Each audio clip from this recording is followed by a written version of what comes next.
people we didn't have. There's a couple people we didn't have last time, so I'm so glad you're here.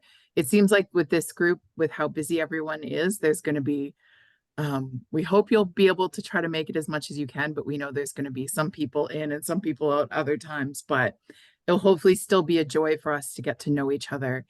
As I did in our in-person gathering last time to go over what Bishop Graham Cray said, I'd like to begin with a piece of scripture. I'm just going to share my screen. Hold on. Last time we did Lectio Divina. For the sake of time, I'm not going to do that with you this time, but we will read it once and talk about what stood out to us in the passage. So let me just slideshow from current slide. There we go. That's better. Okay, so this is a passage from John 6, and just a little bit of context. There's this came up in recently in the lectionary, but not the Sunday lectionary. Well, part of this is in the Sunday lectionary, but there's a middle section about the crowds being confused about where Jesus went. So this happens right after Jesus has fed the 5,000. He went away himself, and his disciples went out onto the water. Welcome, Andrew. We're just starting with biblical passage. So this is a passage from John where, yeah, it happens after the feeding of the 5,000, and Jesus has stepped away to be by himself for a little bit, and the disciples leave and they go out onto the water to cross the water to go to Capernaum. They see Jesus walking on the water. And then this is what John tells us happens with the crowd that was remaining there. So, do I have a volunteer that wouldn't mind reading for me? I can do that. Thank you. And the question is just, what is a phrase or a sentence that stands out for you in this passage today? Thanks, Leslie. The next day, the crowd that had stayed on the other side of the sea saw that there had been only one boat there. They also saw that Jesus had not gotten into the boat with his disciples, but that his disciples had gone away alone. But some boats from Tiberias came near the place where they had eaten the bread after the Lord had given thanks. But when the crowd saw that neither Jesus nor his disciples were there, they themselves got into the boats and went to Capernaum looking for Jesus. When they found him on the other side of the sea, they said to him, "Rabbi, when did you come here?"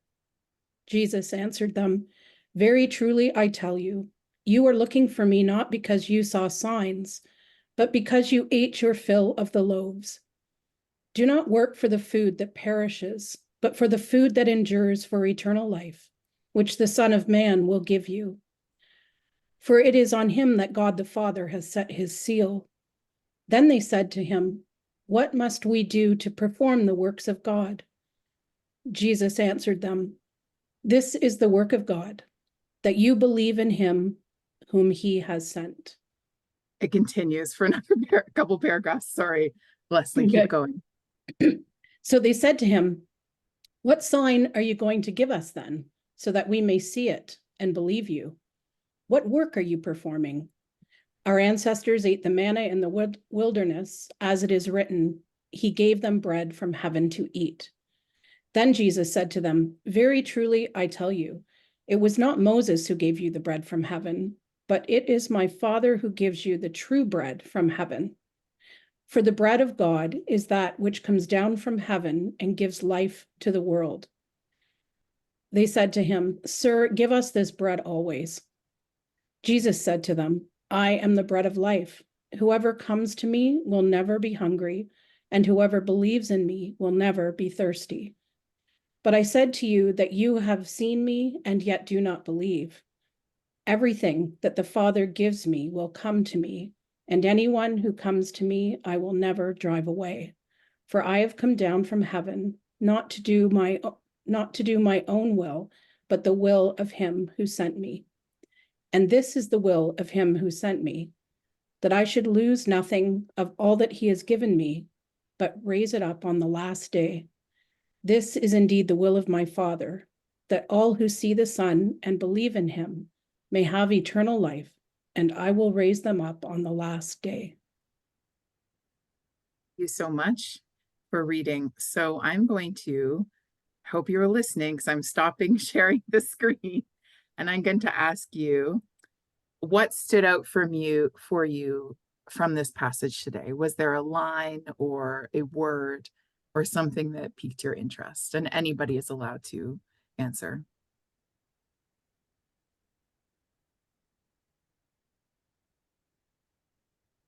Maybe the part about never going hungry, Mm-hmm. if I remember it correctly.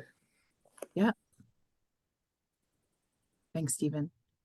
For me is that they found him on the other side of the sea. So there is something happening there.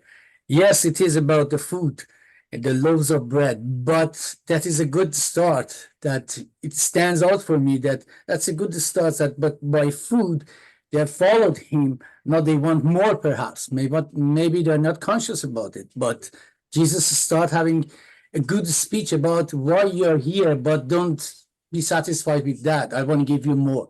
So I love that they found him on the other side. They just follow him.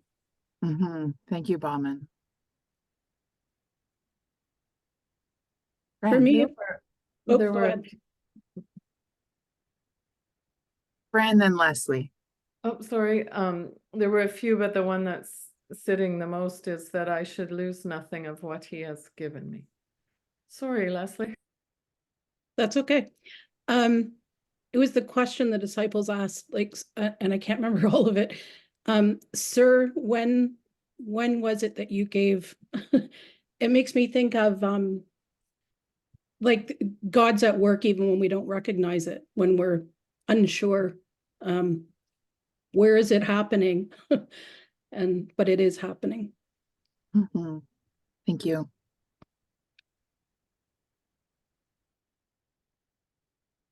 For me, it was that line about Moses. Mm. Seemed like a wee bit of an overreaction on Jesus' part there, right? I mean, they weren't talking about Moses giving the bread, but what struck me was that Jesus said it wasn't a human being who did this. It was through God that this happened. I found that part to be important. Thank you.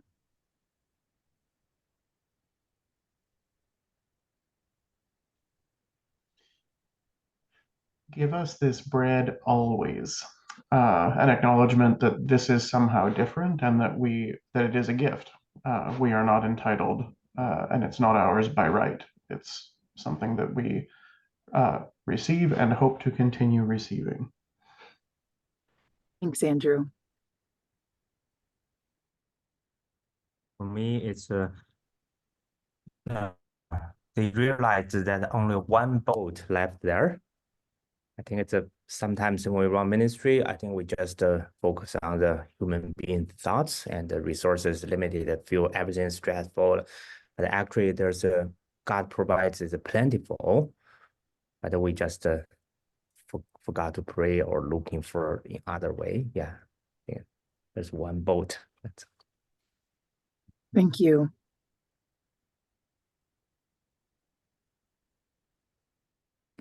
So what bearing does this passage have on our life and ministry? So, I mean, there's the obvious, but I'll tell you why I'm asking this question. It was a couple weeks ago, and my friend from church, Margaret, and I, we lead a Bible study at an indwell house apartment building every Tuesday night. And Margaret said, oh, let's do the lectionary reading of the day. And the lecture reading of the day, which to be honest, I don't always do the daily ones. I'm more of like, I know what happens in the lectionary on Sunday, right? And it was this passage, the beginning of this passage, that starts with the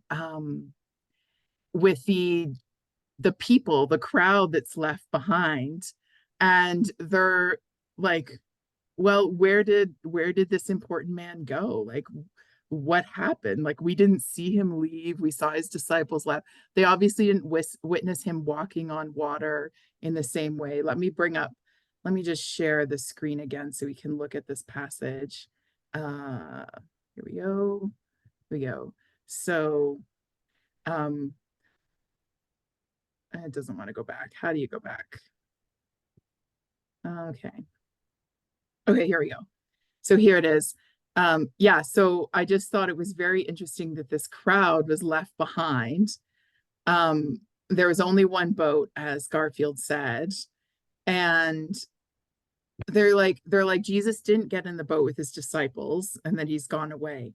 But more interesting to me, I think, was what Jesus says to them when they get there. So they're like, when did you get here? Like, I'm always fascinated by like the basic questions that come up in some biblical passages. Like, well, when did you get here? And Jesus says to them, like, very truly, I tell you, you're looking for me, not because you saw the signs, but because you ate your fill of loaves, right? Like, we never talk about this part when we talk about the feeding of the 5,000. We're like, wow, this amazing miracle. But he's basically calling them out for being hungry for more physical food. Like, this is a man who can continue to feed us physically. And they're missing sort of one of the key points, which is what he's offering is more than a physical nourishment. It is so much more than that. And he goes on to explain it.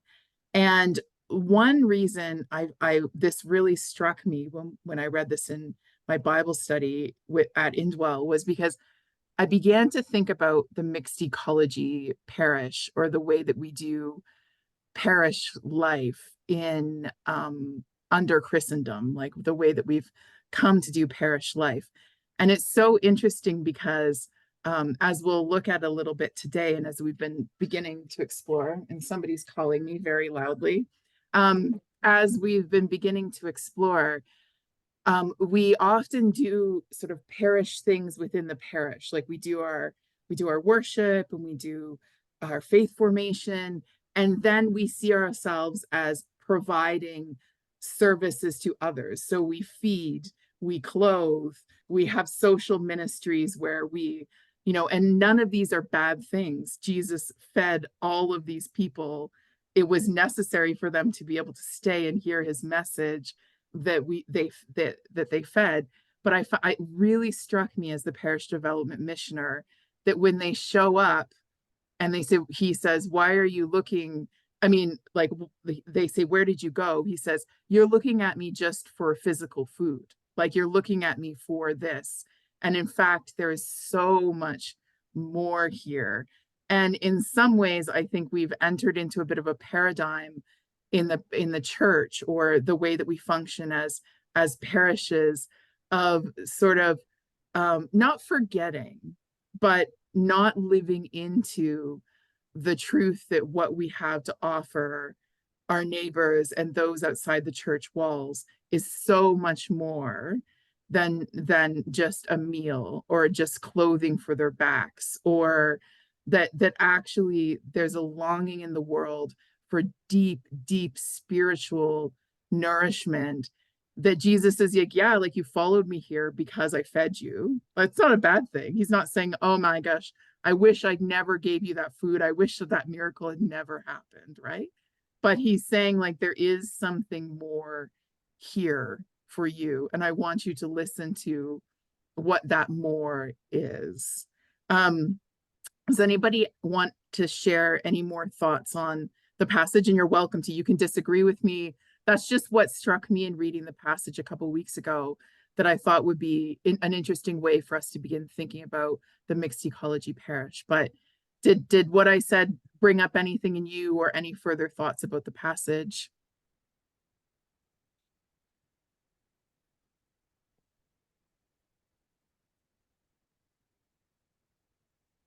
Oh, you're all so agreeable. No one wants to say, Emily, that's not what it's about. No. But I find it so interesting, right? We sit and we listen. I've listened to this story 1,000 times, and the next paragraph in the story about the people going after Jesus, and he's saying, it's not just about what I can feed you physically, it's about what I can feed you spiritually. And I think that's such an important thing for us to remember as leaders of parishes, that we can tend to get into thinking about feeding spiritually within the parish and not thinking about what spiritual nourishment looks like out for those who are not yet a part of the church or don't. So that's one of the things we're going to talk about today, and I will continue to share. God, nobody's too disagreeable on the call yet. Everyone's like, oh, Leslie, go ahead. I'm not going to disagree. This is resonating because I think often, at least in my context, we tend to equate spiritual matters, I guess, with outreach, that somehow the physical pieces that you mentioned, like the clothing, the feeding people physically, although those things are needed, that somehow that is the same thing as how we're formed in faith. And it can be part of that, but it's not all of that. And so, sometimes we equate outreach with spiritual formation. So that all resonates with me. Yeah. Thank you. Ian. I'm just following on from that thought as well. I really like that bit where it said, and I've not noticed it quite so much before, where it says, this is the work of God, that you believe in him whom he has sent. So he's done this amazing miracle, you could say, program church. And actually the point, the feeding of the 5,000 isn't an end in itself.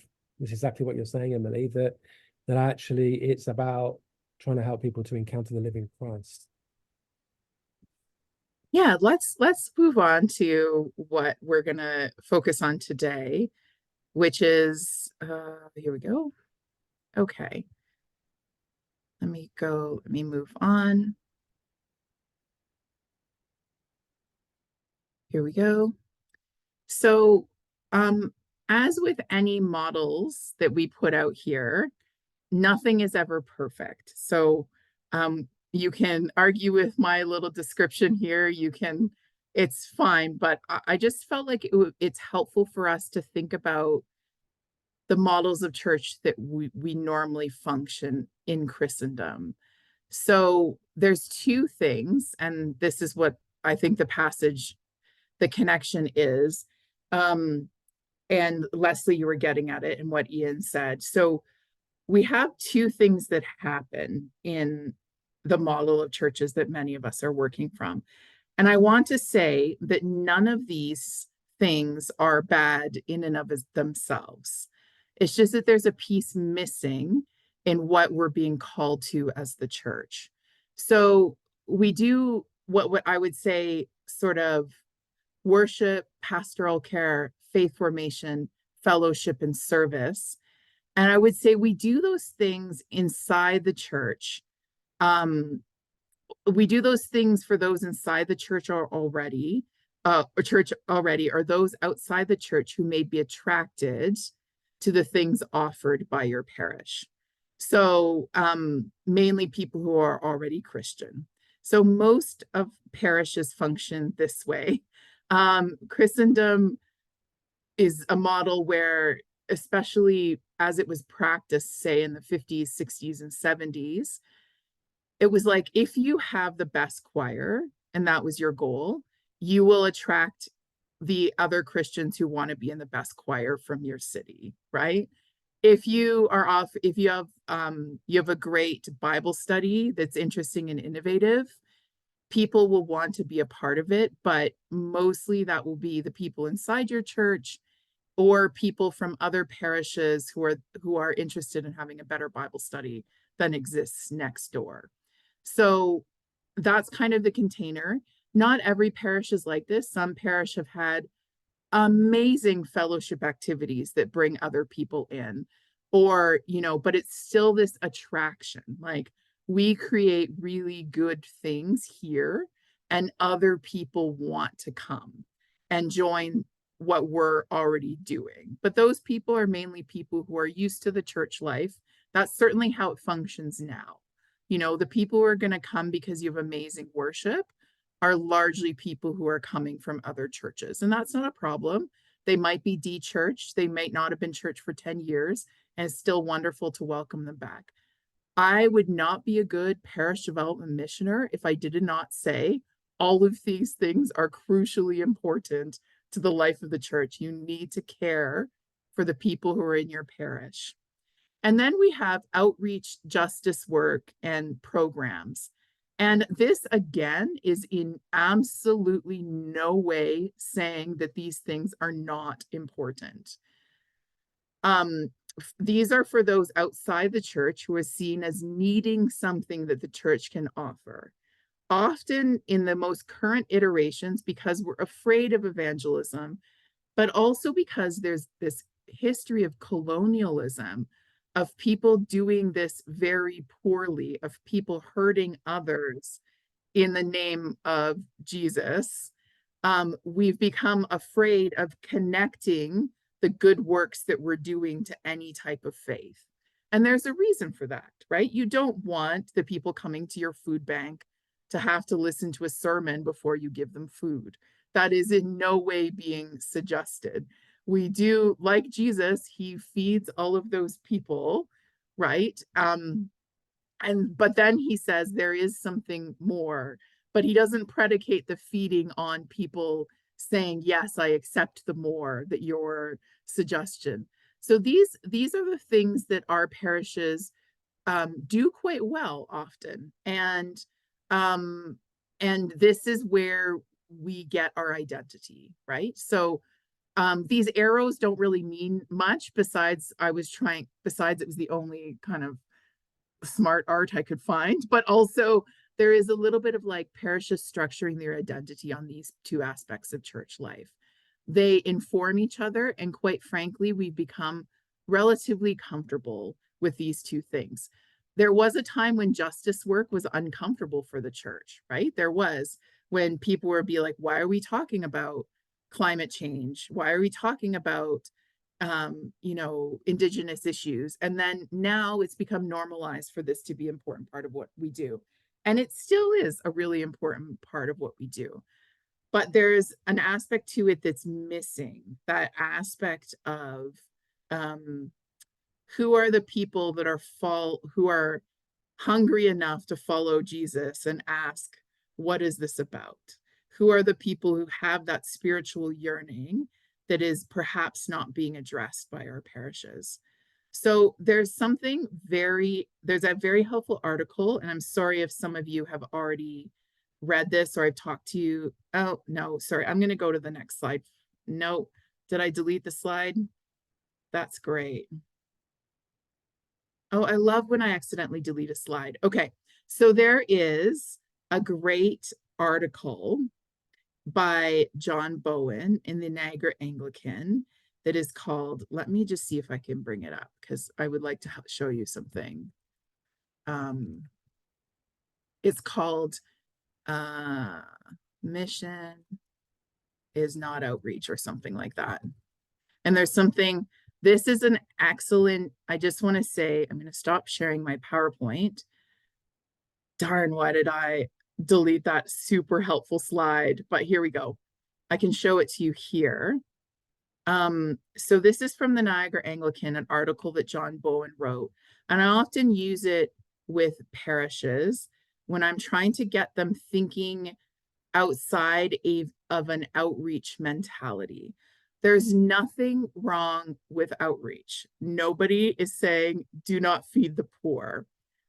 But in this article, John Bowen says, one way to explain the missional is to contrast it with the more familiar term outreach.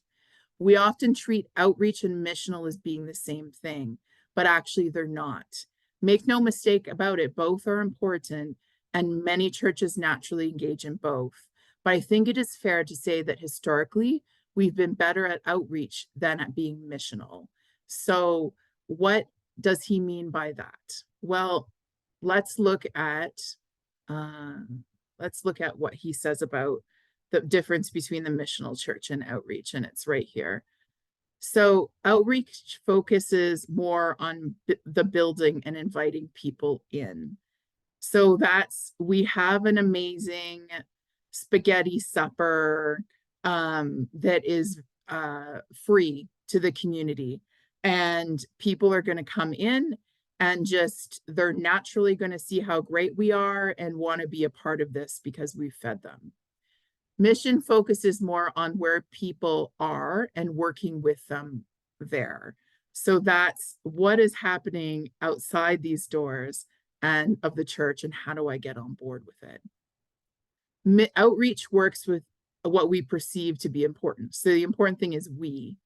Mission asks people outside the church what they find important.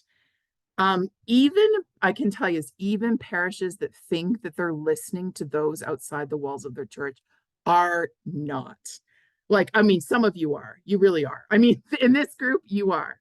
But there's such a tendency we have as Christians to assume that we know what other people need. And that is a very risky assumption to make. So with outreach, we remain in control. With mission, we are partners and not necessarily in control. So that means, for instance, we are going to run we're going to run a food drive ourselves, right? And we're going to ask a bunch of volunteers from the neighborhood to come help us, right? As opposed to saying, what are other churches in my neighborhood already doing? What are other businesses doing? What is the social services in my area doing? And how can we do something together? And that means giving up control a little bit, because then we don't get to tell people what to do. When we're doing things together, it means that we make a plan together. We don't usually need to know someone's name to engage in outreach. Mission is by nature relational. So that's the difference between having a dinner church experience where everybody cooks together and you sit down and you eat together as a family, versus having say a soup kitchen where you have people standing behind a counter serving food, and then the people in need go and sit down on their own and eat. Outreach assumes that God is at work in the church, that we have the answers here and that we're doing what's right. Mission assumes that God is at work outside the church and seeks to work with God at work out there. So I found this to be, it's like a small distinction, but it makes a world of difference in how we are engaging as a church. Does anybody have any thoughts about the difference between outreach and mission, or any questions? Yeah, Victor. I think I would, I get the point, and I find that to be really helpful. I would probably try and be a little bit more subtle if I was talking to my congregation about that, because for those who have been involved in the church for decades doing outreach, that description is very loaded in one direction, right? Yeah. And I don't want people to feel like crap reading that out loud to them. So I would just try and nuance that a little bit more. But I do appreciate the clarity, and I do mean that it was very clear as to what Bowen was saying there, and I do appreciate that. I just would be more careful about how I presented it. Yeah. No, thanks, Victor. And this is all about leading our congregations into doing missional things. Well, supporting the existing congregation, right? So it's not about saying what you've been doing for years is wrong. It is absolutely not in any way. There's been a shift in culture. Our culture has been changing, and it necessitates something different from us as people of faith or as churches. And yes, what you want is you want to bring people along with you. You don't want to alienate. You don't want to, like, oh, there are times when you do have to say as a leader, we're going in a different direction. But it is really important that the people who've been keeping our churches going recognize the value of what they've been doing. Thousands of people have been fed in our diocese by virtue of these ministries. And that is something to celebrate and to appreciate. And so I think I appreciate your comments, Victor. There's a little bit of like what happens with us and how we talk about things versus how we present or move with our congregations. There's a difference, a gentler touch, but I appreciate it. Does anybody else have anything to add? I also, oh, sorry, go ahead, Bauman. Yeah, I just wanted, going back to the gospel passage that Jesus is present. He starts with feeding the people, and he's always present himself with his followers, with his disciples. So now, yeah, put that next to what you were saying, that if we see an outreach or spaghetti dinner as a, finished project and we did it, thank you, goodbye. But if we see it in a different way, that we are present there, I mean, the ordained minister and the lay ministers, a group that you start while you're feeding them, do something. That's a challenge. Being at least present to show to them that it's not only this. We want to have a conversation without forcing them, evangelizing as soon as they show up. Find the best ways. It's a challenge. Find the best way to be present, to make a spaghetti dinner as the beginning of a journey. And, the whole idea that I learned from mixed theology, that you can become a community. And the becoming community means that we keep feeding you, but we are waiting to have a moment that we can feed you spiritually too. So it's a beginning, it can become a beginning of community. It's a spaghetti dinner or it is pancake supper, whatever. We need to be present. We need to, at least my own experience, sit, for example. Just listen, have a conversation. That can, without saying anything, sometimes we can convey the message that, I'm here, for you to listen to you too, have a conversation with you too. Yeah, thanks, Bauman. So a lot of these things to move, I always thought there'd be a great course for NSML called Moving Our Food Ministry from Outreach to Mission, because it actually only takes small changes, right? So you have a spaghetti dinner that exists, and you begin to tell the people running the existing spaghetti dinner, actually, it'd be great if you went and sat down and ate with people, right? And is there people that you're eating with that you could invite to come early to begin cooking with you? And then could you put a jar on the table that has discussion questions? Just about like what gives you meaning in your life? There's like these small steps that begin to build relationship that when you begin to think, how can this be more than us offering a meal, but us building relationships, building community, listening to what is important to the people who are coming. That's how you begin to make those missional shifts. So instead of saying, oh, no, we're not doing that anymore. Of course not. Feed people, but use it as an opportunity for strong relationship building, for listening, for connecting, right? Yeah, thank you. Okay, I think the next slide's going to be helpful as we continue this conversation.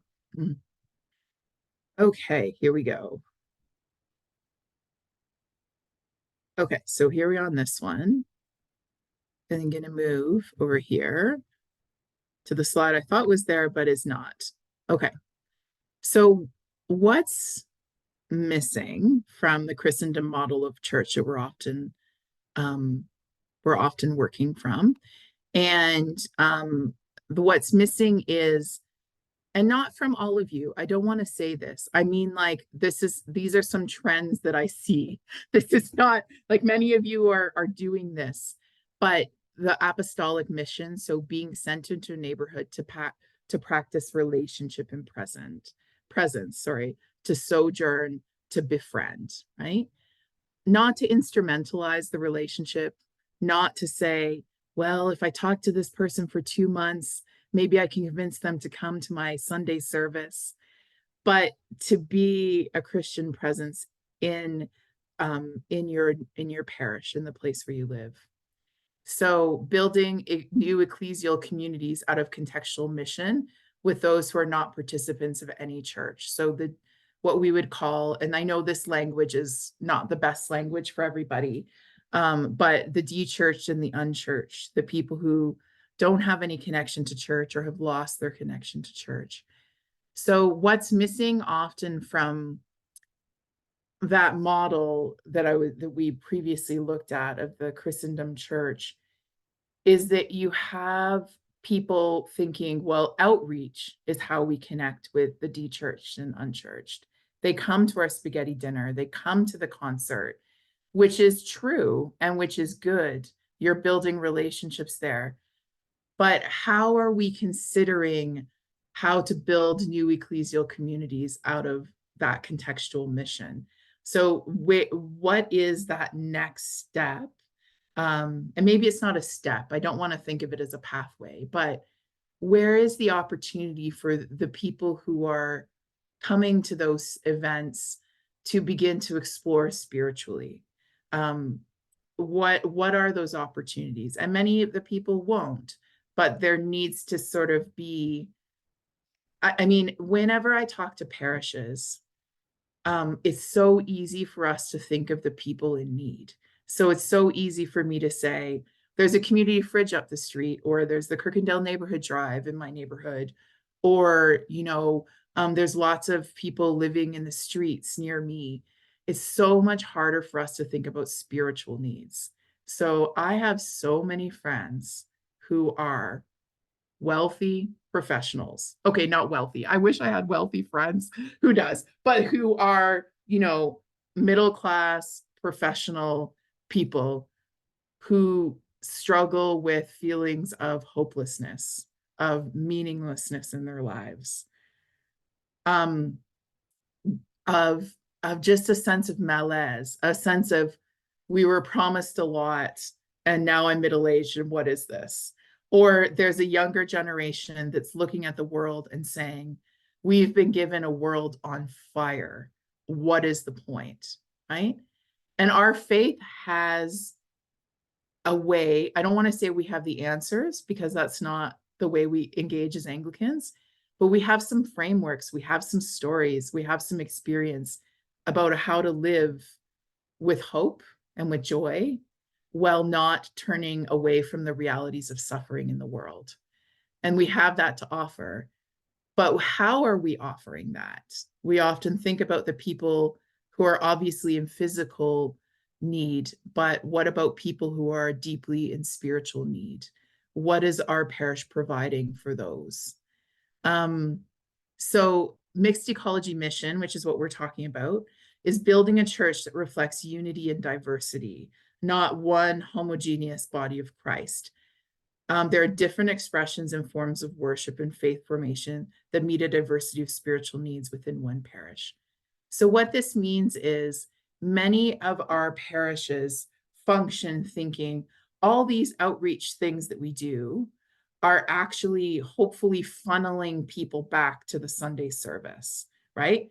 Eventually, these people who we're connecting with, they're going to realize that they go want to worship just like us. They want to sing the same hymns we've sung.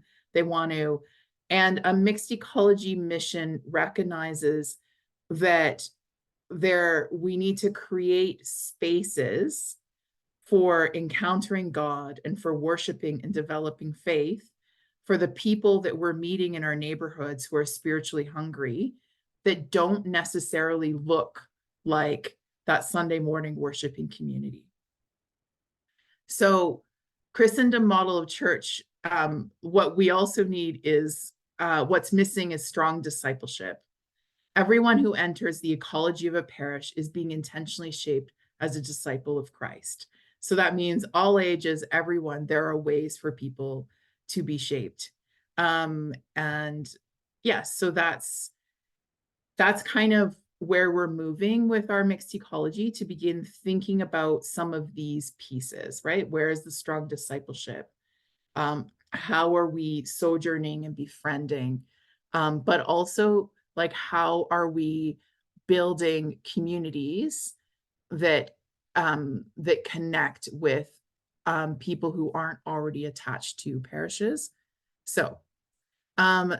So we're talking about missional initiatives, right? This is tough, because what happens when I begin to talk about missional initiatives or fresh expressions, and I give you examples, everybody automatically goes, oh, great, yes, my parish, we should do a forest fire pit. We should do like a Sunday active or whatever. The reason I put contextual in like a nice, beautiful bubble here, or a squiggly bubble, is because it should be coming out of your context. What does this mean? An mission activity is an activity that engages with those who have no connection to church or have left churches, that connect people with the Christian faith. And so, and I also want to say, this is sort of the spectrum we looked at last week, or last time we met, and of the missional journey, which we had some questions about. But here's sort of, there's listening, loving service, forming community, evangelism, discipleship making. So the important piece is the listening for what would work in your context, listening for what God is already up to, and then creating something. So the one that I found most fascinating when I was looking today is Creepy Cove Community Church. Isn't this hilarious? So there's a guy that's the pastor there. He has like the creepiest looking church, like on it looks like that, like on a sort of a cliff. And he's a fan of horror sort of books and genres. And so he's created a fresh expression for horror lovers called Creepy Cove Community Church. Like, most often we think of the usual suspects, right? Like, I'll do a cafe church. I would never, if I was doing a fresh expression, I would never call it church. I feel like it defeats the whole point. But like, the one on the left, just as we are bread baking circle, that's a fresh expression that I belong to, where we meet online and we bake together new recipes each month, and we have conversations, spiritual conversations. And it is actually something that I invite my friends to, whereas Andrew's my minister. Most of what happens at my church, I cannot just invite a non-Christian friend to. Right? Like, I can't just say, come, like, I feel like you're in spiritual need, come to my church, because there's so much of a distance, right? Whereas like a forest and fire pits kind of gathering where there's faith conversation, I would bring somebody to. Like, I could imagine the people in my neighborhood, or, you know, there's a parish called Sunday Active where they meet on Sunday mornings and go running. I would never join that church. I hate exercise, but you know, somebody would, right? So sometimes we get caught up thinking about, I mean, a lot of what's happening in our parishes now from new missional initiatives are, oh, let me go to the next slide, because that will, this is what Susie Kim, our neighborhood missioner, is doing. Her goal is to build an ecclesial community out of contextual mission to unchurched spiritual seekers. And so she's formed, it's awesome. I've been to it, beer and meditation. So you meet at the cathedral and you do 20 minutes of silent meditation. Then you go to Far Side, which is the least meditative drinking spot near here, where there's weird music playing all the time, but that's probably because I'm old now that I'm 40. I'm not cool anymore. And you build community by talking and having a drink together. And it's, Ian could perhaps say more, but it's very successful. She put it on Meetup, And there's several people who come out who've never darkened the door of a church before, sit in the cathedral and meditate, and then go out for beer together. And there's quite a community that's building around it. So these are all considered fresh expressions. I would just say, like, missional initiatives in our context is what I would say. But I like what fresh expressions say they are. So they serve those outside the church. This isn't for the people who are already coming through your doors. They listen to people and enter their context. Clearly, the person who's running the running church talked to people in their neighborhood and realized that the running group was a way of connecting with people. I really love the dog park near my house, and I often think about how dog people connect, right? And we sit there, it's like 7 a.m. this morning. I have my coffee, 10 other people have their coffee. Our dogs are running around. We talk about what our day is going to look like. And I think, wow, like, what if there was a missional potential here, right? Like a Sunday morning bark service somewhere outside. Like, everybody can bring their dogs every Sunday afternoon or something. And they're like, so they make discipleship a priority, journeying with people to Jesus. They form church. So the fresh expressions are not bridges to an existing church, but expressions of church for others in the midst of their lives. Now, I actually don't want you to look at this question yet that I have up here, but that's where we're going. But I'd like to use this as an example from Bauman's church. So this is how I just thought it would be helpful for us to begin talking about like what a mixed ecology actually looks like. So there's a lot of things that feed into your existing parish. And as you can see, there's often Sunday school or youth church or existing Bible studies. And those are all connected to the life of your parish. And those are good things. Those are wonderful things. Those are things that as leaders, we want to continue to grow, right? But then Bauman's church has a few other things that are happening. There's a pub social night where de-churched and unchurched people come. There's a circle of friends around the parish, like friends of the parish who are sort of exploring, and they have a Teze weekday service. And so these expressions are serving people who are not already in the parish. Some of them may go to the parish as well, but there's many who don't. And then they're all sort of feeding into what could potentially be a fresh expressions for spiritual seekers. And then, you know, there's a faith conversation group that might be happening, like a dialogue group. That might be its own thing as well. And I'll let Bauman speak to it in a moment, but I thought it would be helpful. So I think as people who are exploring fresh expressions, and you're in this group, or sorry, we are exploring mixed ecology. So you're in this group as leaders of a mixed ecology, potential leaders of mixed ecology. And you probably already have parishes that have aspects of mixed ecology in them. But there's kind of what happens in the church. And this is to Victor's point, right? We don't want to be telling the people who've been doing amazing work that they're doing it wrong. It's part of shepherding I'm like circling the church on my screen, but like it's shepherding what's happening here, while also recognizing that we can have growth in other places, and that we should be seeking out growth in other places, particularly when it comes to people who aren't naturally going to be drawn into our Sunday morning services. I have some thoughts about how we do this, but I just really want to pause and stop sharing and hear what your impressions are of what I'm saying. Maybe your fears or your concerns about like leading a parish that where you're charged with looking after that traditional church, but also where there's strong potential for new ecclesial communities or missional initiatives to be developing around it and within the ecosystem of it. So thoughts, questions, reflections?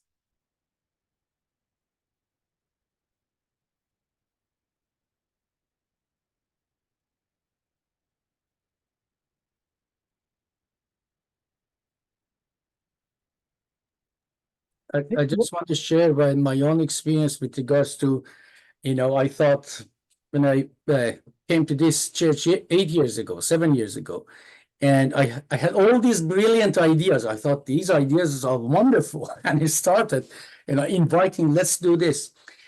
2, 3, for example, retreat from families, retreat from men, retreat from women. They were loving them. I was new. They wanted to support it. It didn't go anywhere because it was my brilliant idea and I thought it's going to work. So, they came out of respect, everything, but nothing, there was no fruit. There was no enthusiasm. And I started asking questions very politely, let me know. So this biblical conversations that we have, they're faith conversations. That is an excuse that people have a conversation with all these questions. It came from them. So how about we do this because I have children, I have husband, they want to come to have questions instead of retreat.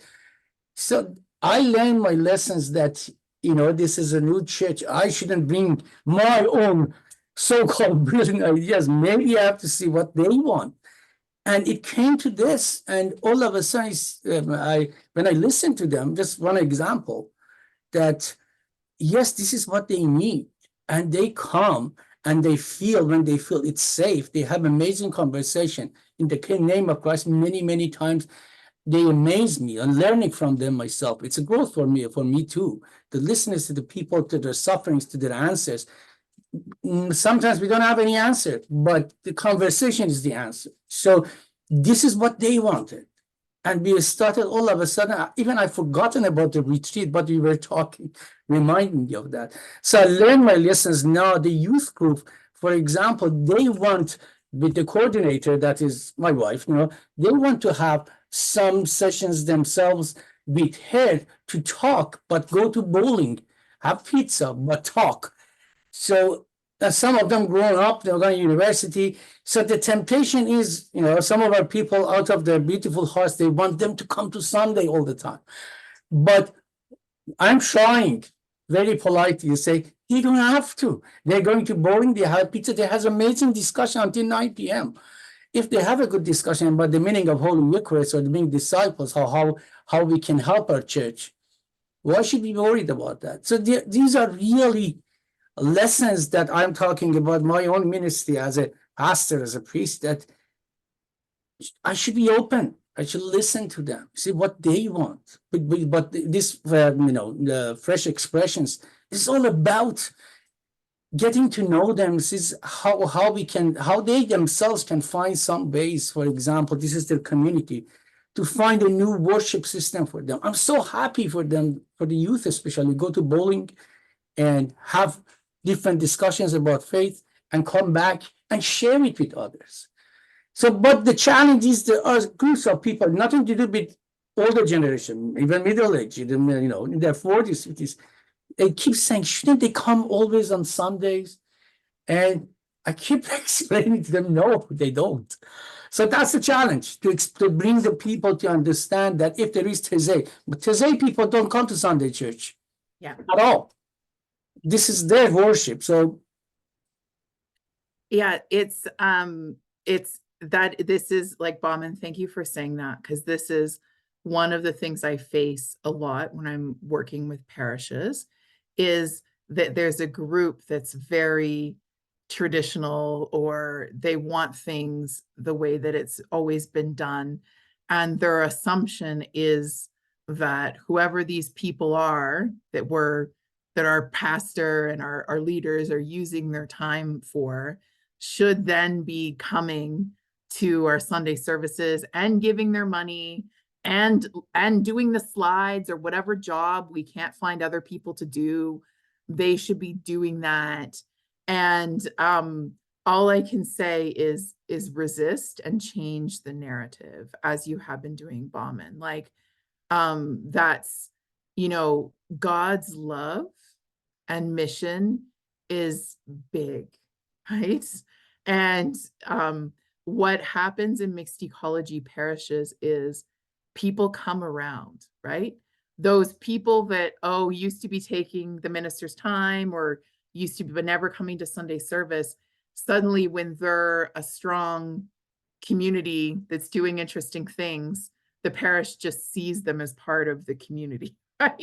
But at first, there's a fear of, I think it's scarcity, or like we don't have enough. There's never enough volunteers here in our traditional parish. There's never enough money. There's never enough clergy time. There's never enough volunteers. And it's not about instrumentalizing our relationships. We don't go and love our neighbors so that they can come and do what we want them to do in the church. That's not what Jesus did, and that's not what we do, right? We do it because we love God. And anyways, I'm going to stop talking because Stephen has a question or a comment. No, I was just going to make a point. Sorry, I missed a bit of the discussion because I was on a call, but I think it comes down, and we've talked about this as a church too, it comes down to the language, right? We got to see the church now as just not a church, it's a community. And we need to, emphasize that, because the church, traditional language denotes, service on Sunday and things like that. But as we go into this mixed ecology, we're stepping outside the bounds of traditional church, and we're becoming much more of a community. And I think it's important to highlight that it's a community, right? And people need to understand, I think, that the community of whatever church doesn't just exist on Sundays during that 1 hour service. It exists throughout the week and all the programming and that exists in the church, like you said. And those people will eventually become members of the community and become more involved as they develop more trust and comfort. Thank you, Stephen. Yeah, a lot about how we speak about what we're doing as leaders is so crucial, right? It's so crucial, and it's a slow move. I remember our last clergy person was David Anderson, and he did his PhD, DMin, while he was with us, and it was on neighborliness, right? And he was preaching about neighborliness, and he was talking about what it means to be a good neighbor forever and ever. Amen. And it took about 5 years before I started hearing neighborliness mentioned about what St. John's does, right? Like St. John's is about being a neighbor, right? But like I watched that process, and that's how long it took people to begin to add neighbor to their vocabulary. So you're right, the way that we speak about why we do what we do and who we are is really important. Ian, and then Fran. Just a comment, really, is it there will be some, I think the first step in this is that there will be some in our community, in our churches, who are called out to be involved in outreach. And there'll be, I think, a different group of people being called out around mission and forming new ecclesial communities. So I think there's something about, getting away from scarcity, but thinking about vocation, that as we deepen discipleship in our parishes, there'll be some that are called out to this both and it shouldn't be that it's the same small group of people that are doing everything, which is the problem often in a lot of our parishes. Thank you, Ian. That's so helpful. Yeah, Fran. That's so helpful and so hopeful, Ian, because Claudia from St. Aidan's. And the other day I said, I was lamenting that there's nobody has stepped up to help me start this, come alongside to do this meditation, right? Once a week. That would be our the focus of our becoming a mixed ecology parish, although I think that we are becoming a mixed ecology parish because God is doing something, but that was something we want to do. And Claudia said, oh, I just think that, you know, we're doing what we can and God is going to look after that. And we are going to be doing that. We're just not doing it right now when we want to do it, but it's coming. So I thought, yeah, I think it will be somebody from outside the parish.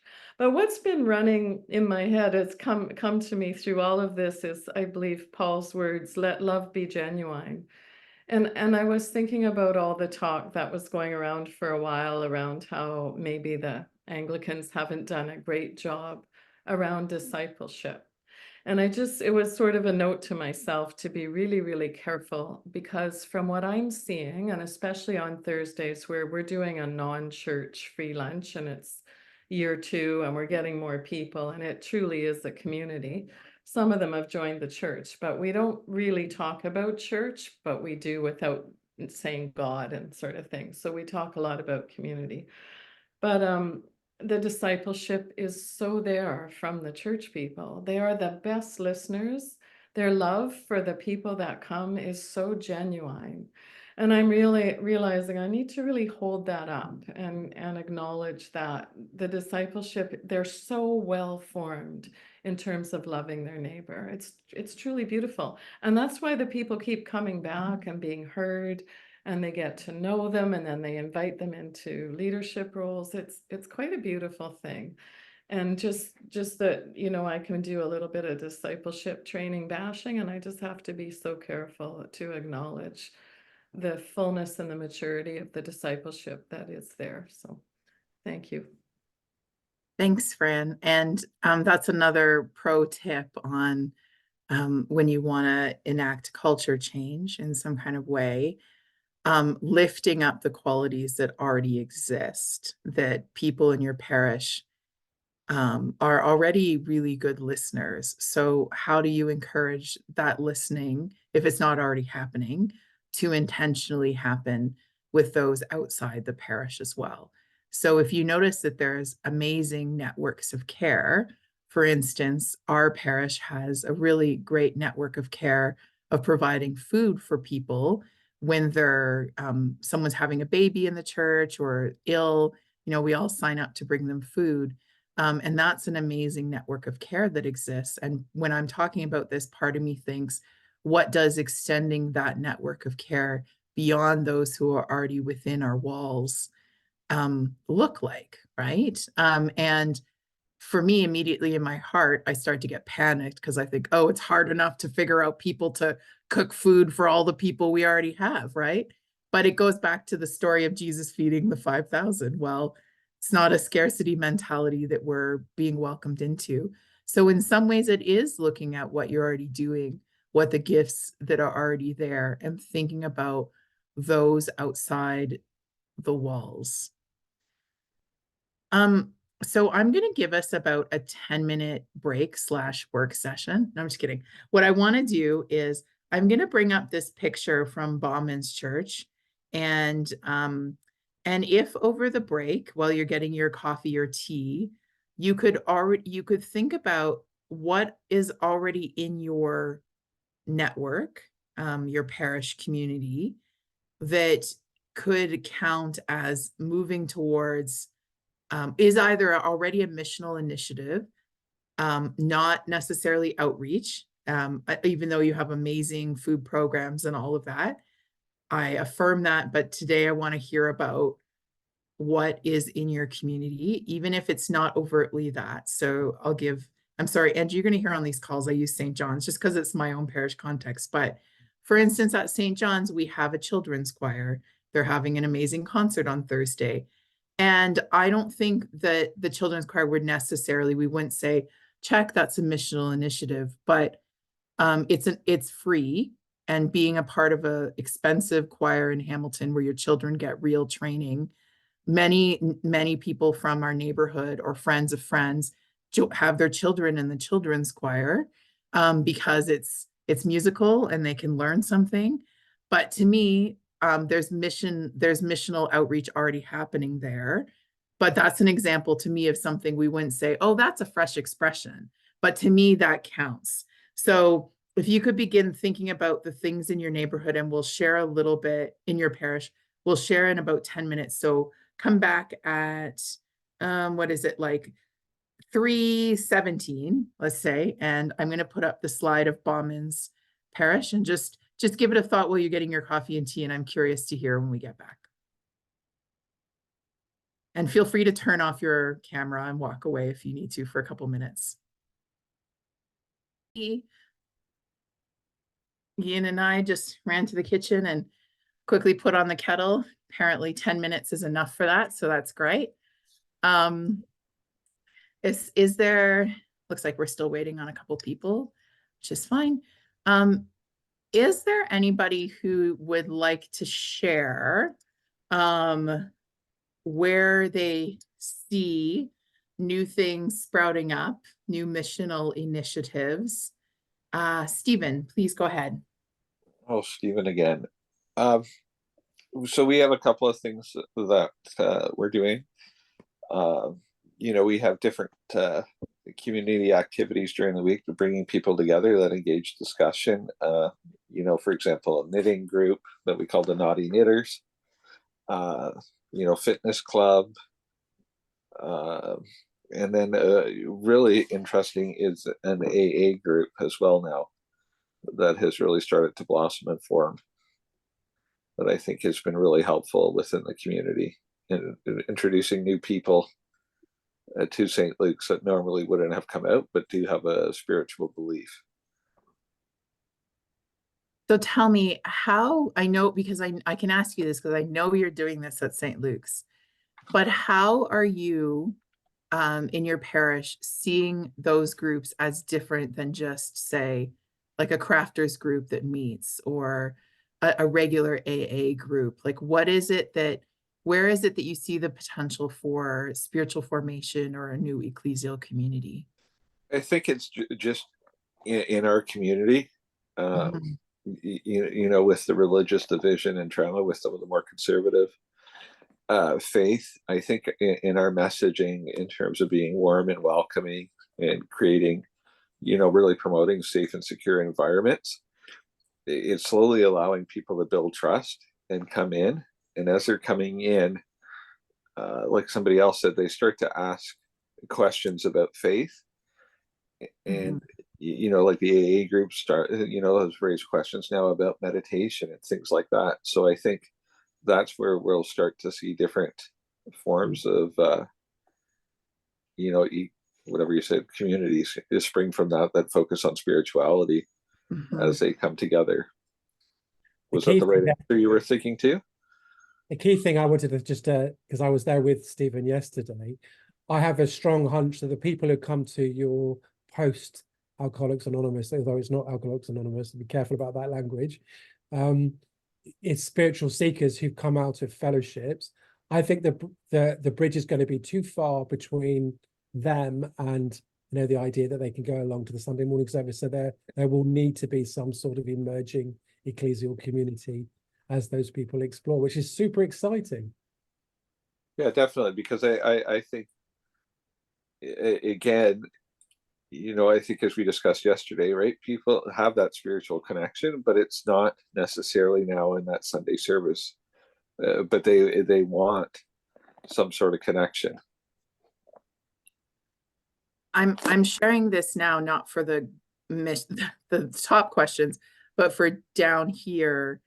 We looked at this a little bit before, but it sounds like, Stephen, you're kind of in the loving service, forming community place on this missional journey. So you've listened, and there's been a need for certain kind of groups and connection, and you're kind of in here, and the out of that evangelism, discipleship.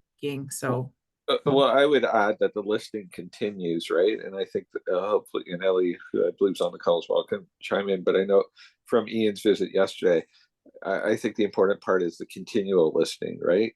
To constantly be working in partnership with the community in a holistic approach, to try to get an understanding of what the needs in any one particular case are, and where the community needs most, and how best to address them, whether it's through the community of St. Luke's, or if it's ready, through a community service organization. But, that listening piece has to continue regularly because needs change and new needs crop up as well, right? And new questions in terms of spirituality get asked on a regular basis.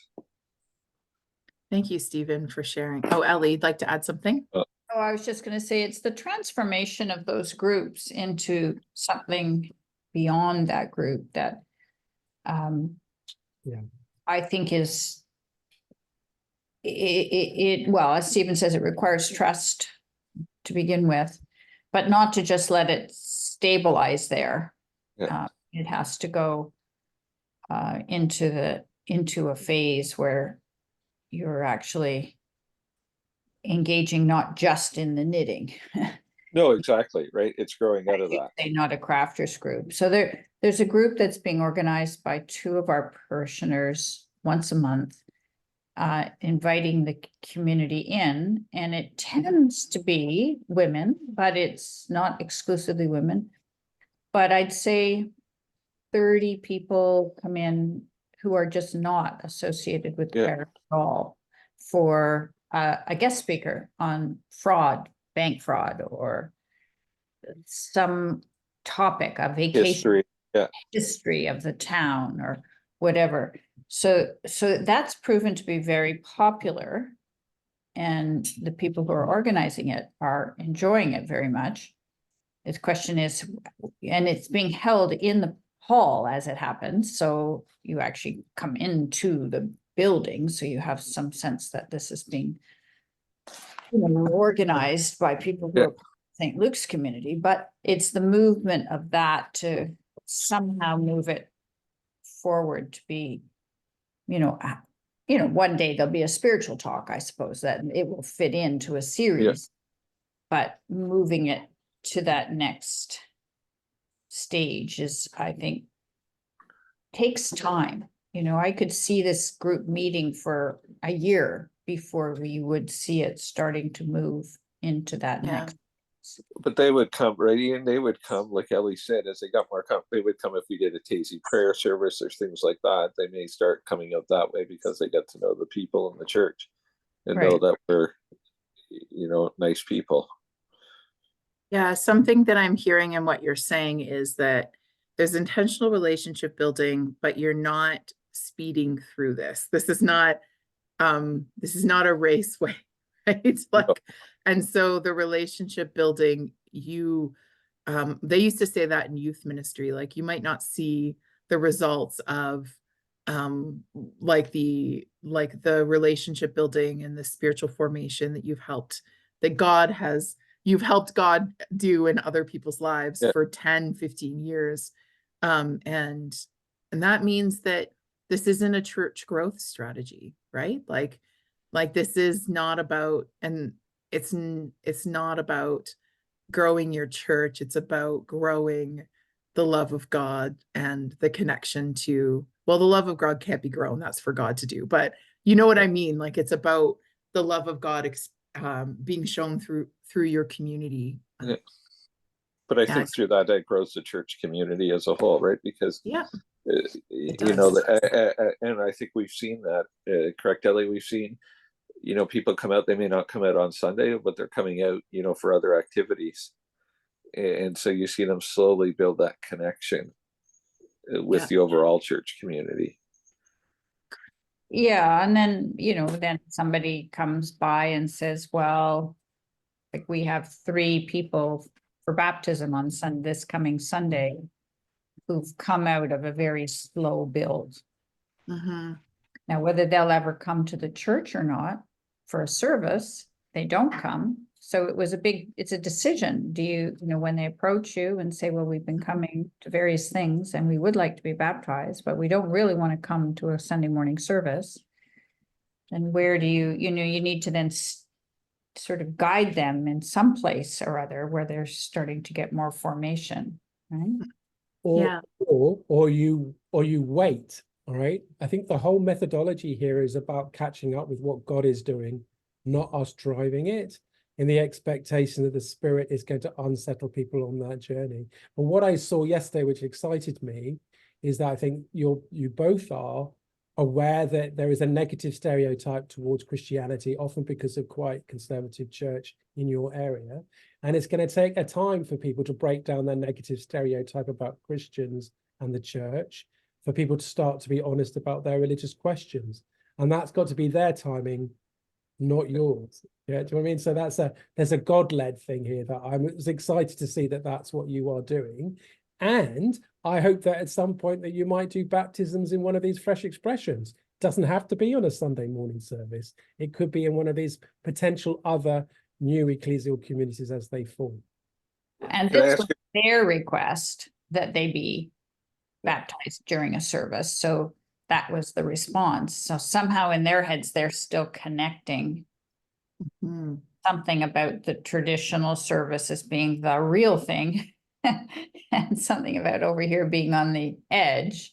But that's okay. I mean, you can work slowly with that. Yeah. But and not to hijack the conversation from everybody else, but I think a good question for everybody is how, as you move through this process, and as Ian said, it takes time.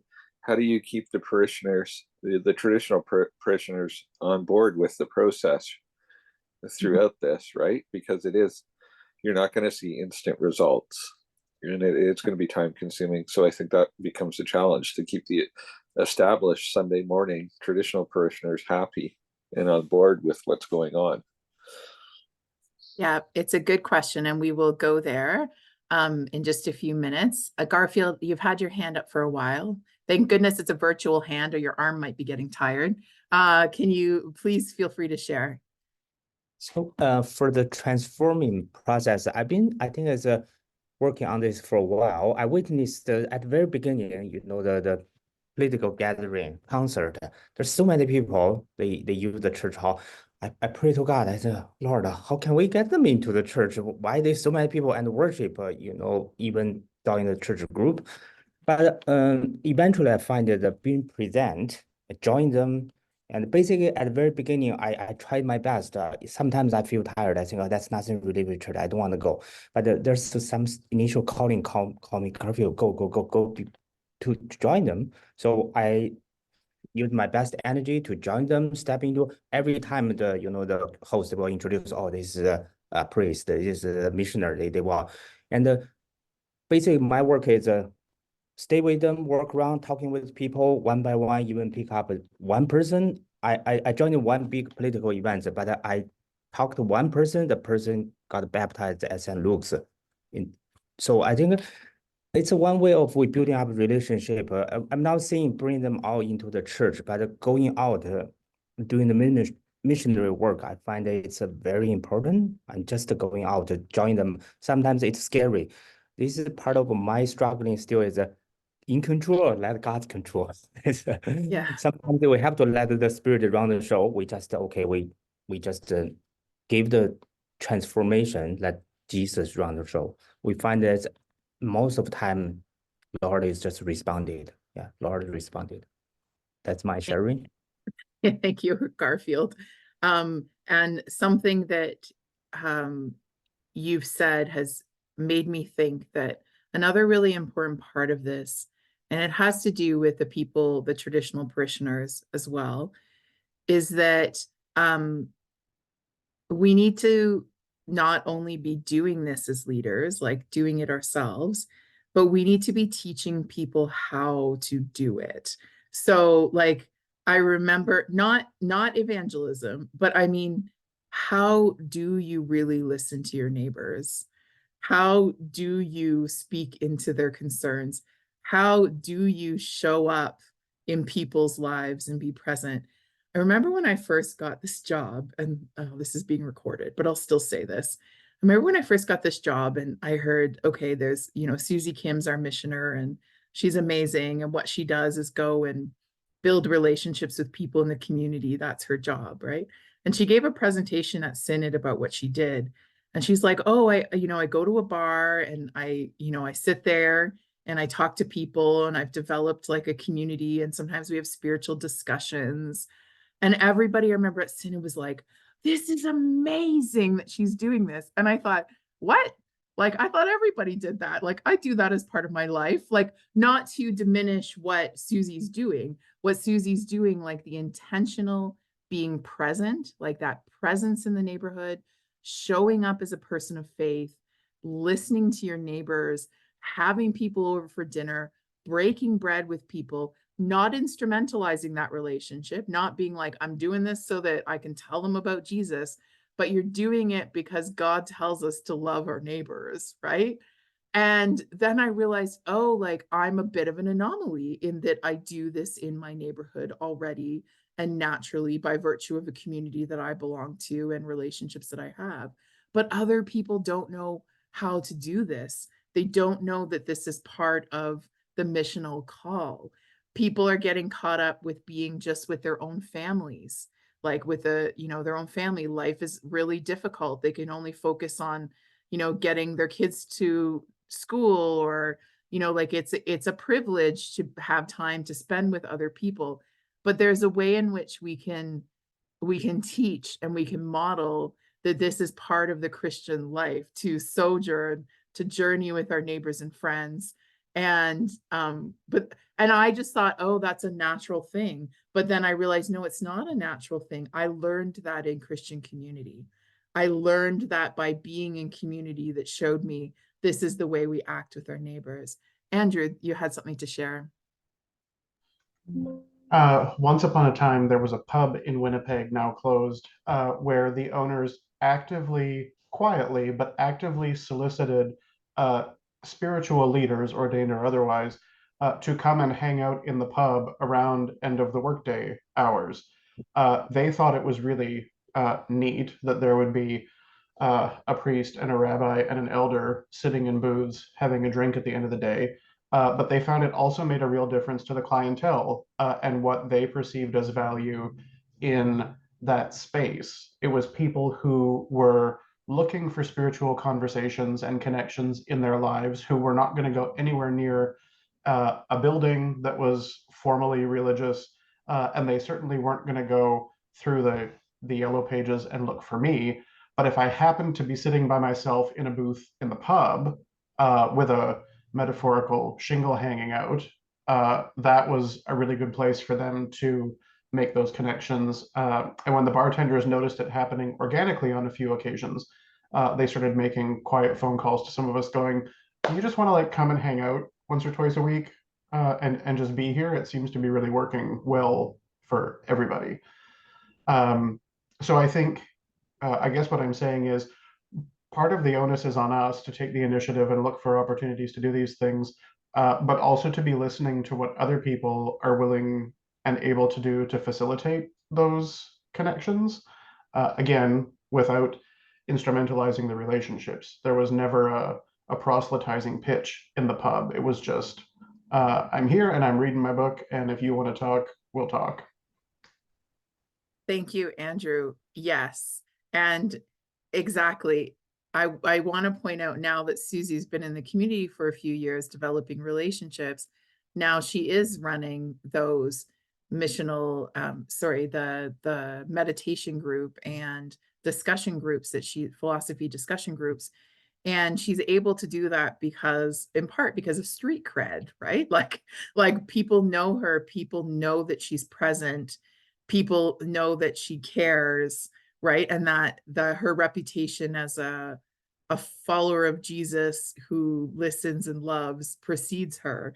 And but we not only as leaders have to model that, but we have to encourage it and tell people how to do it almost, right? And to me, and this is just personal advice, but I do share it with parishes, is that we often think of, I don't know why, but we've gotten into habit of thinking of mission and ministry life as somehow tedious. Like there's oh, we're running this again, or oh, we're doing that.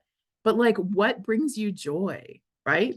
Like I love spending time with my dog and being at that dog park and talking to people in the morning.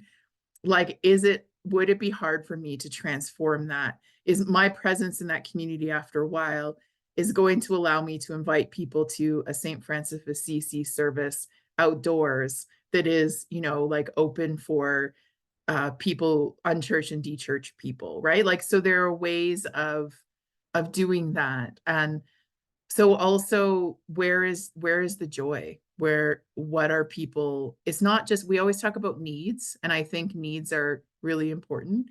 But also when we talk about needs, we forget that the people in the community also have a way of bringing us joy and fulfilling our needs for companionship, for people to do art with, for people to make music with, for people to, like, it's a two-way street, right? And God is with them, offering us a blessing through our relationship with them, as much as God is with us, offering them a blessing through our relationship. But all of this, because all this sounds very like woo woo and happy clappy, let me show you how I think we can go about working with our traditional parishes and loving them and caring for their needs, while also introducing some missional initiatives. Let me go back a couple slides. You want to go back? Nope, that's going that way. I want to go. Oh, no, sorry, everybody. Okay, we want to be here. So, from current slide. Yeah, so just because we were growing things, other things, doesn't mean that we sort of forget or neglect what's inside. That's when we would call you maybe a church planter, where you should be hopping off of traditional ministry and going and doing something completely outside. But all of you are here as leaders because you love your congregations, you love the people there, and you're called to more of a mixed ecology.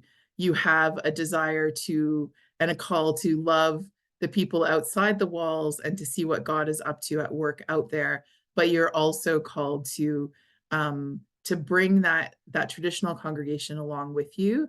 And if you can't bring them along, to care for their needs at the same time. So these are just some thoughts I had about introducing mixed ecology in your parishes. We've touched on this a little bit. It's to begin talking, preaching, teaching about what you do as a parish in missional ways. And so talk about the makeup of your parish neighborhood. Talk about how you're seeking to befriend and build relationships with the community. Talk about why you are building relationships in the neighborhood, not for the sake of church growth. Like, don't say it that way. This, again, is insider language, but your emphasis is not like, oh, we're going to talk to all these people in the neighborhood, so eventually our church will get bigger. No, you're teaching people to that because we love God, we want to share God's love. What we have as people of faith in our relationship with God is truly, truly a gift and a blessing. And sometimes I think we forget that. We're kind of like, well, but like what I have by virtue of my Christian community and my personal faith in God is that I can get up each day, even on the worst days. And trust me, there are bad days. I am not naturally a very joyful person. I know it seems odd, but like, you know, that's not my natural tendency. But I can get up and I can say, I have a purpose. I have a reason for being here, and I have people to love, and God created me beautiful and wonderfully made, right? That is something that your neighbors want and need. So it's not just about getting them in your church, it's helping them to see their beauty and that they're beloved by God. It's like it's a huge gift that you can give, right?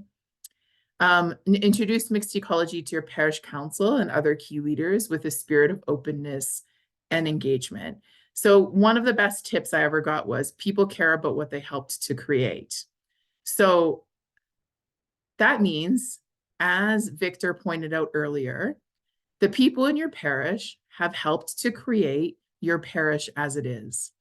They've helped to create the outreach programs.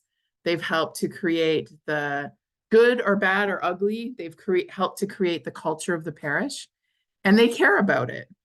It could be toxic and people still care about it, right? So what you want to do is teach them to care as well, or invite them into a caring about creating something else too, right? So the best diet advice I ever got, I hate diets, by the way, but this was like a nutritionist who was all about intuitive eating. She said, do not focus on the things you don't want to eat anymore.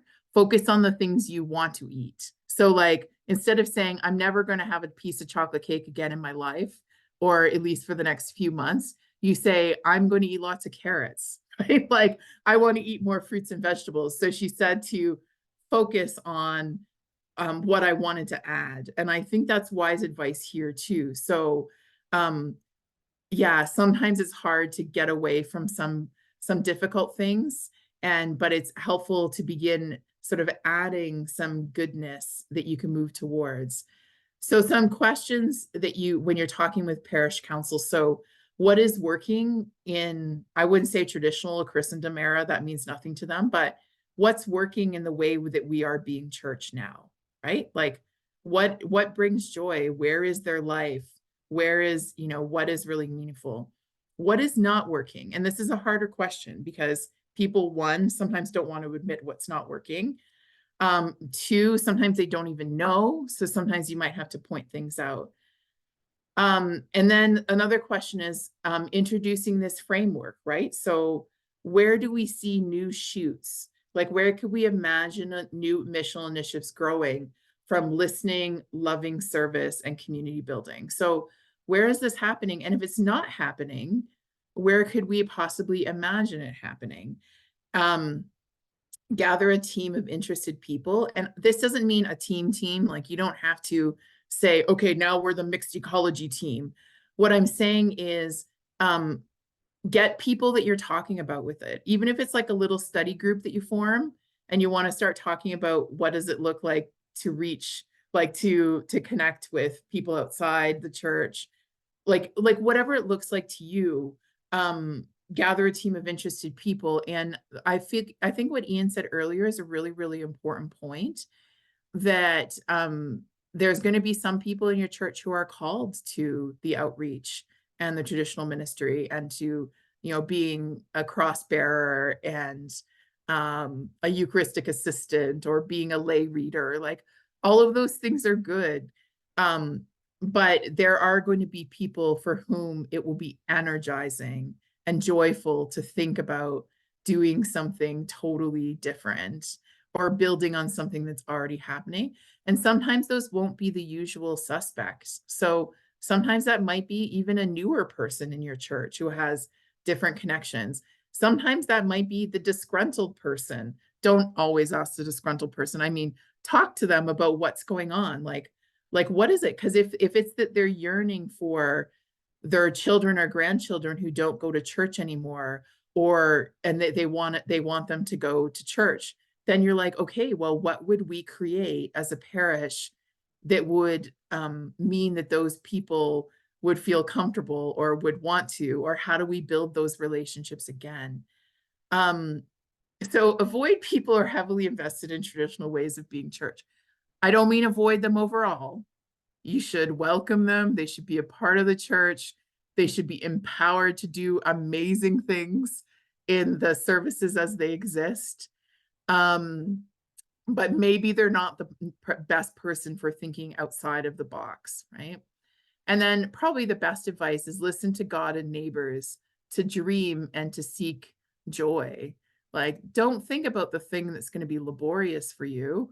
Think about like what do you want to do with your neighbors? Like where is this experience of that's going to be life-giving? And so like part of my role is as the map person, and I'm helping parishes with their map. Many of your parishes have already done map 1, and that might have been a year or 2 ago. And many of you will be thinking about doing map 2. Even if you're just thinking about doing map 1, there are some things. It would be great to have some goals in map that are related to the mixed ecology. But all of that depends on where your parish is on the missional journey. So, you know, if you are just in a phase of listening and following God's call, then maybe your goals are related to listening to your neighbors more, right? Like, how could you actually connect with neighbors? That's a mixed ecology goal, right? But if you're in a loving service forming community place, your goal might be, I'm going to use Ellie's example, you know, people are coming for talks. Well, are we at the point where we could introduce a spiritual conversation to these talks, right? So it kind of depends on where you are, and what your parish is doing. The two areas where I see there's a natural fit for mixed ecology goals is, as you know, the map is made up of 3 sections. One is faith formation, one is parish culture, and one's life in the neighborhood. Of course, under faith formation, because discipleship is such a key part of the mixed ecology, you could create a strong discipleship goal. But I would say more naturally it fits in parish culture and life in the neighborhood. When I was leading the map at my own parish and have helped other parishes, parish culture is the hardest for goal setting for parishes because they cannot identify what their current culture is. It's like being in something and you're being asked to talk about it. So most parishes said things like, we could be a bit friendlier, you know? It's like the goals were very, I think mixed ecology would add a really interesting goal to the parish section, especially if you worked on familiarizing people with what that means. And it's not even about using mixed ecology language. It's about talking about being open to new growth, right? It's talking about being like, however you want to talk about it. And so like I could see a map goal related to parish culture would be, we're going to allow, you know, or we're going to support naughty knitters in growing their group that's coming together without expecting them to come to Sunday services. I mean, that's a bit of a silly one, but whatever it is. And then life in the neighborhood very obviously fits with some mixed ecology goals. So that's how I would go about it. The challenge here is that MAP is meant to be a ground up process, which means that the ideas are coming from the parish members. So the idea of mixed ecology approach to a parish mission needs to be making its way into the DNA of the parish, right? So if you are going to explore mixed ecology with your parishes, the goals are not naturally going to come out of the parish unless you're already beginning to talk about it and they're beginning to understand it and they can see the importance of it. And that can be a slow process. So that might determine when you go about doing MAP 2.0. Like you might say, we need like, 6 months of sort of exploring whether we want to be an intentionally mixed ecology parish. And then at 6 months, once people understand what it is and how we're going about it, we're going to do the MAP process and work on specifically thinking about goals related to being mixed ecology as part of our parish life. So this is going to look very different for all of you. But the one reason, I'm going to stop sharing now. The one reason that we really wanted to bring this up is because like the diocese has been emphasizing MAP for several years now. It is really important. I have been seeing parishes making lots of good strides towards being missional through the MAP process. And so we don't want it to be a situation where it's like, oh, the diocese told us to do MAP. Oh, now we're doing mixed ecology. Like, why are they always throwing these new things at it?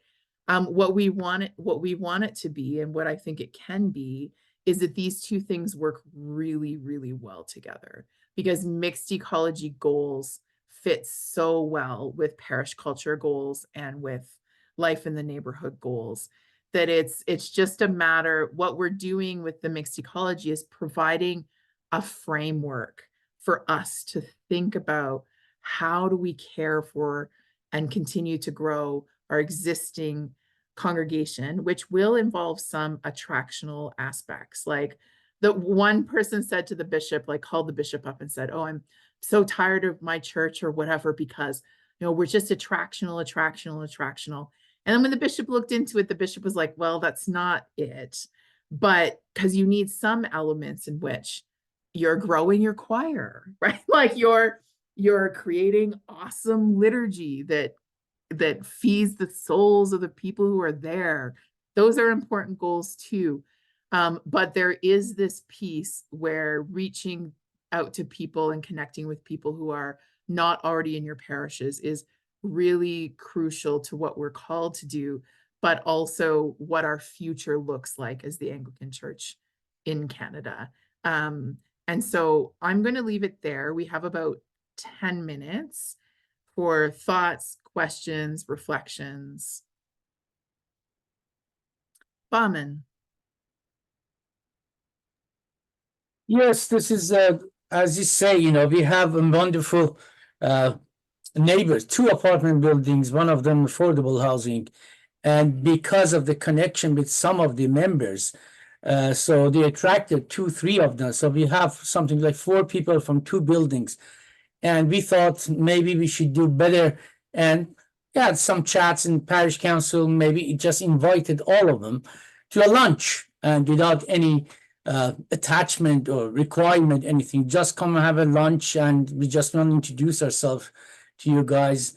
And around 3 months, we were actually, sending them letters, posts, and everything. Only 2 people showed up for that, and it is good. I'm thanking Lord Jesus Christ for that. But what will be your suggestion? How we can approach that? They are there, and we have a very good relationship because we share, for example, some parts of the church garden, and we help them. They help us wonderfully. They help us. That's the reason everybody's thinking that we can do something about it, maybe bring them. But the challenge is, how we can show them that, we just love you guys. You are our neighbors.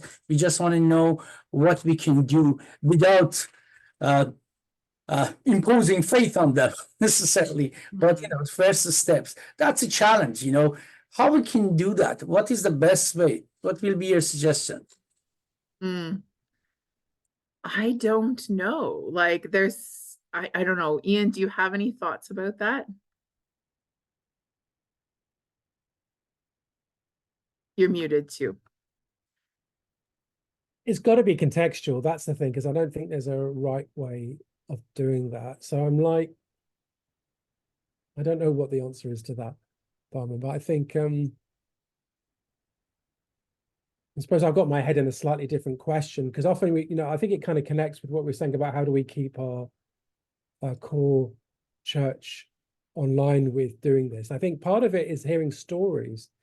And I think something about helping, how do we form sorry, I'm thinking all over the place. I don't have an immediate answer to that, but I do think there's something about as things go on with these things more generally, then enabling our Sunday morning congregations to meet some of these new people, hear their story and everything, I think helps to balance the kind of mixed ecology. But I don't have an immediate answer to your question, Barman, sorry. I would imagine in your case, Bauman, that I would be doing the listening piece like even stronger. And I don't know what that looks like in that context, because how do you listen? What is it what is it that people are interested in? Or I don't know. I would be thinking about listening. So I just thought there's something I would share. The community organizing asks 2 questions when they listen. One is, what are you passionate about in terms of of a certain thing? And what do you dream might be possible? Those sort of questions I think are quite helpful. What are you passionate about? Because people, when you talk about passionate, that means people become very motivated. And the other one in that listening is like, what would you dream would be possible? And that's really, really good in some, particularly if you're engaging with people who are cynical about spirituality, cynical about church, cynical or very unchurched or de-churched.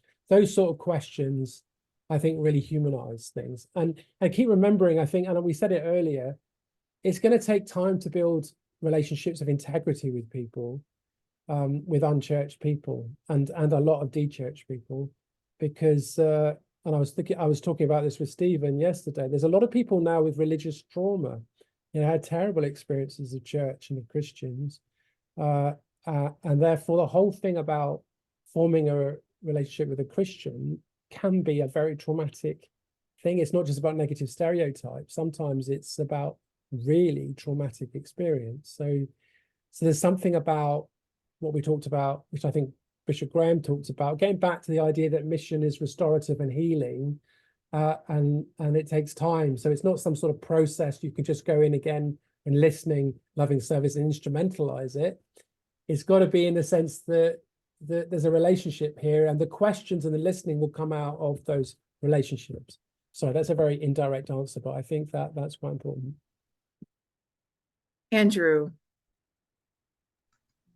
Just to follow on what Ian was saying about developing relationships with people who are hesitant or even more, whatever the right word is, about engaging with anything to do with church.